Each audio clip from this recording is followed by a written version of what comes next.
ছোট ছোট কিছু বাচ্চা প্রায়ই আমার কাছে আসে, তারা কানে একদম শোনে না, এবং যারা কানে শোনে না তারা কথাও শিখে না।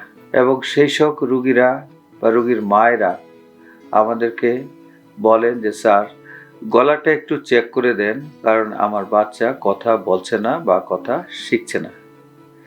গলা চেক করলে দেখা যায় গলায় কোনো সমস্যা তার নাই, কিন্তু কানের চেক করলে দেখা যায় যে কানে সে কিছুই শুনছে না। তাহলে মানুষ কিভাবে কথা শিখে? প্রথমে তাকে কান দিয়ে শুনতে হয়। সেই শোনাটা যখন ব্রেনে যায়, ব্রেন এটাকে অ্যানালাইসিস করার পরে আমাদের ভোকাল কর্ড বা লেরিংসে একটা কমান্ড পাঠায়। সেখান থেকে একটা সাউন্ড তৈরি হয়। সেই সাউন্ডটা মুখের ভিতর দিয়ে যখন আসে, তখন ব্রেন এটাকে কোঅর্ডিনেট করে একটা মিনিংফুল ওয়ার্ড বানায় বা মিনিংফুল কথা বানায়। সেটাই হলো ল্যাঙ্গুয়েজ বা স্পিচ। তাহলে প্রথম শর্ত হলো যে তার কানে শুনতে হবে। যারা কানে শুনে না তারা যেমন বধির, এবং তারা সাথে সাথে মুখ অর্থাৎ বোবা। তাহলে বোবা কিন্তু বধিরের একটা পার্শ্ব প্রতিক্রিয়া।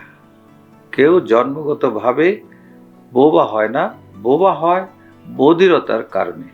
এটা আপনাদেরকে স্পষ্ট করে বুঝতে হবে। এই সকল বাচ্চারা যেহেতু শুনতে পায় না, সেই জন্য তাদের ল্যাঙ্গুয়েজ তৈরি হয় না। সেই রুগীদের কি করতে হয়? সেই রুগীদের অনেকগুলো পরীক্ষা নিরীক্ষা করে দেখতে হয় যে তার ব্রেন ঠিক আছে কিনা, এবং তার কানের যে কোক্লিয়ার কি অবস্থা, কোক্লিয়ার নার্ভের কি অবস্থা। যদি দেখা যায় কোক্লিয়ার নার্ভ ভালো থাকে, ব্রেন ভালো থাকে, তাহলে এক ধরনের অপারেশন করা হয় আজকাল, সেটাকে বলা হয় কোক্লিয়ার ইমপ্লান্ট। কোক্লিয়ার ইমপ্লান্ট যখন নাকি অপারেশন করে কানের পিছনে লাগিয়ে দেওয়া হয়, তার পরবর্তী সময়ে যখন তাকে কথা শেখানো হয়, তখন সে কথা শিখে, কথা শিখতে পারে। অনেক বাচ্চা স্বাভাবিক স্কুলে যেতে পারে, স্বাভাবিক জীবনযাপন করতে পারে। 3 বছরের আগে এই অপারেশনটা করলে সুফল পাওয়া যায়।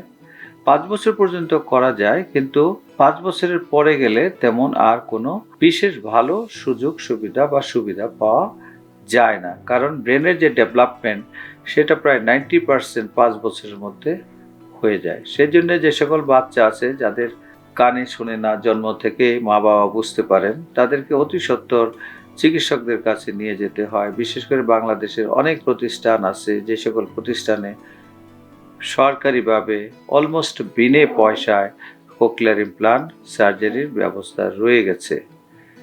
যেমন জাতীয় নাক কান গলা ইনস্টিটিউট আছে, বাংলাদেশ যে ইউনিভার্সিটি পিজি হাসপাতাল, সেখানে এই ব্যবস্থা আছে, সিএমএইচে ব্যবস্থা আছে, এবং বাংলাদেশের আরও অনেকগুলো মেডিকেল কলেজ, যেমন Mymensingh medical college, Sylhet medical college, Dhaka medical কলেজে মনে হয় শুরু হয়েছে।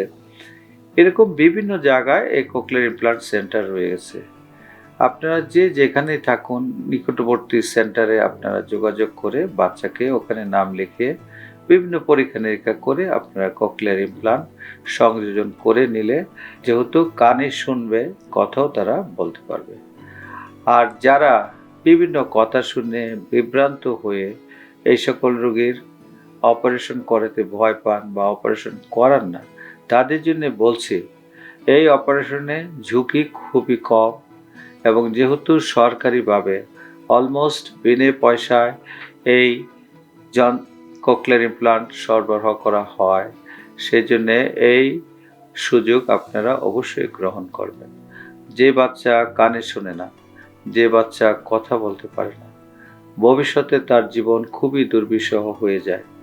আর যখন তাদের মা বাবা থাকে না, তখন তাদেরকে দেখার কেউ থাকে না। সেজন্যে সে যেন তার নিজের জীবনটা সুষ্ঠুভাবে চালাতে পারে, কাজকর্ম করতে পারে, এবং লেখাপড়া করে চাকরি করা, অন্যান্য কাজ সে করতে পারে। সেজন্য আপনারা যারা গার্জিয়ান আছেন তাদেরকে বলবো, অবশ্যই এই সকল শিশুদেরকে কোক্লিয়ার ইমপ্লান্ট এর সার্জারি করিয়ে নেওয়ার জন্য চেষ্টা করবেন, কারণ সরকার যে সুযোগ করে দিয়েছে সেই সুযোগের সুবিধা আপনাদেরকে অবশ্যই নিতে হবে। সুস্থ থাকুন, ভালো থাকুন। ধন্যবাদ।